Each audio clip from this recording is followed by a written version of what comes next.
sharing our wonderful experience here at Claude Moreau Rainforest.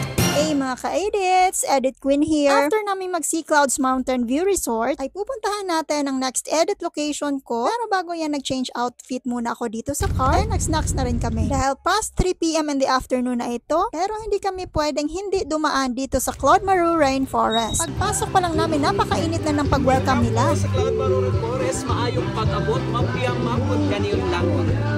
Mapiyang mapod. After naming magbayad sa entrance fee, ay dumiretso na kami dito sa loob. And Mala Dinosaur Park talaga ang theme niya. Nung papasok na kami, sabi ni ate, nakikita niya raw si Edit Queen sa akin. At abay ako nga yun. Ang saya ko lang dahil tumatak pala sa taga Marilog yung mga ka-edit queens ko.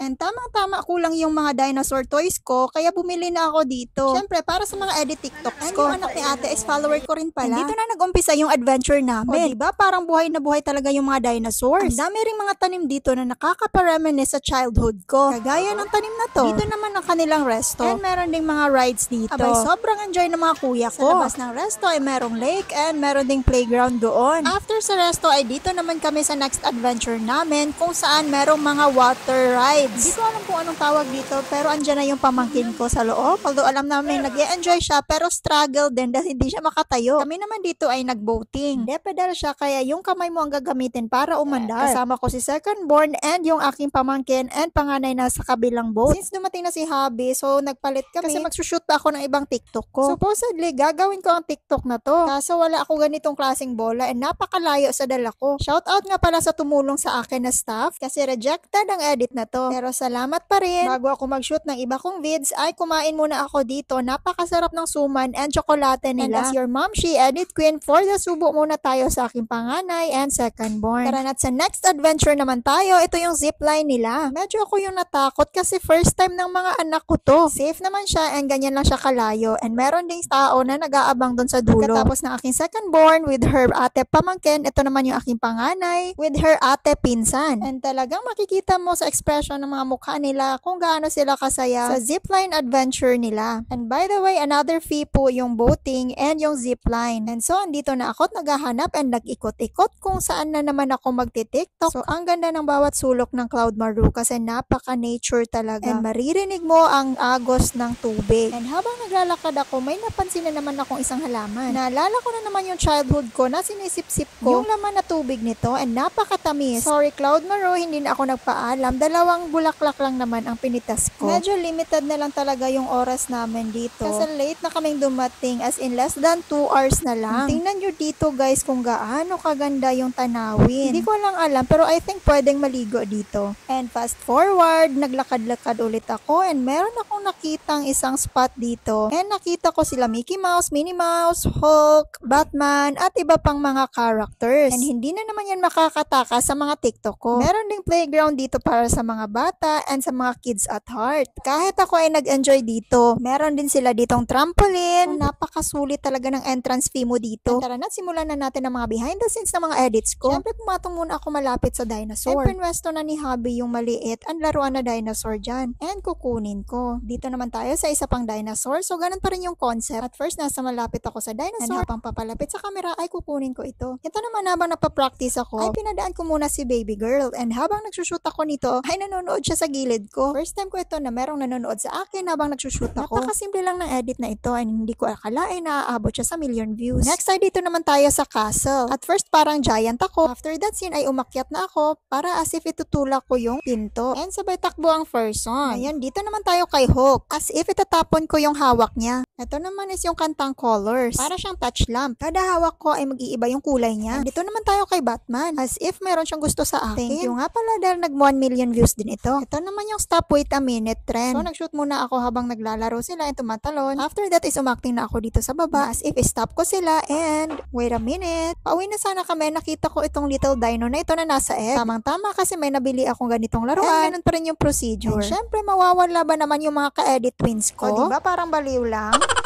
And shoutout na pala sa mga bashers na kahit naka-caption ako na Edit Twins and Edit Queen, kahit yung page name ko, ay patuloy pa rin na nambabash at sinasabing edit. Abay, ano pa nga ba?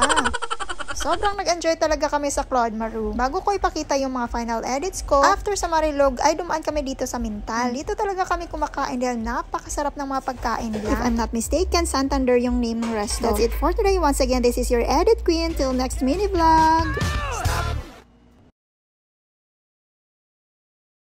Wait a minute.